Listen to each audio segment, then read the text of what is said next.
Hindi nakapalagay isang babaeng fixer o mano nang arestuhin siya sa Maynila. Inireklamo siya ng pangingikil ng isang negosyanteng nagpalakad sa kanya ng permit at dokumento. Ang pahayag ng suspect sa unang balita ni Darling Kai. Nang bilangin na ng target ang marked money, ito na ang hudyat para sumalakay ang mga operatiba ng Manila Special Mayor's Reaction Team. Agad inaresto si Melody Loriano dahil sa pangingikil umano sa isang negosyante. Pakilala raw nito, naglalakad siya ng iba't ibang permit at dokumento kapalit ng pera. Nagpunta sa opisina namin yung complainant noong April 27.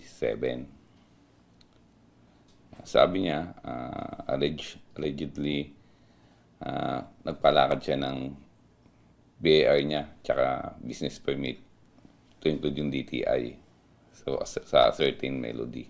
Nagduda siya kasi nabayaran niya na yung business permit, yung DTI to include yung sa BIR, and yet wala namang binibigay sa kanya na resulta ng mga pinalakad niya. Ang biktima raw ay isang negosyante na kukuha pa lang sana ng business permit.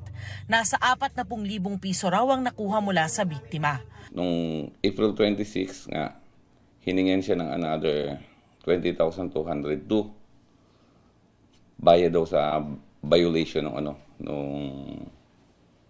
nung business niya. So nagduda na siya kasi paano siya magkakaroon ng violation wala pa nga siyang business permit. Na-recover kay Loriano ang 6 na ID na may iba't ibang pangalan pero pare-pareho ang litrato. Nang tanungin ng suspect tungkol dito, ano pong pangalan nyo? Arlene de la Cruz po. Sino si Melody? Hindi ko po alam. Si Arlene po ako. pero na-verify na daw ng mga pulis ang kanyang pagkakakilanlan na si Melody Loriano. Itinatanggi naman ng suspect ang mga paratang laban sa kanya. Nagpa-process po ako ng mga dokumento pero legal naman po.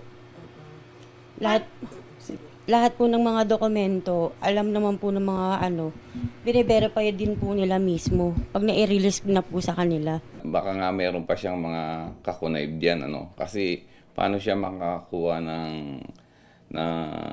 resibo na same yung control number pero iba yung details. Titingnan natin yung aspeto na yan kung meron siyang kakunaib dito sa LGU.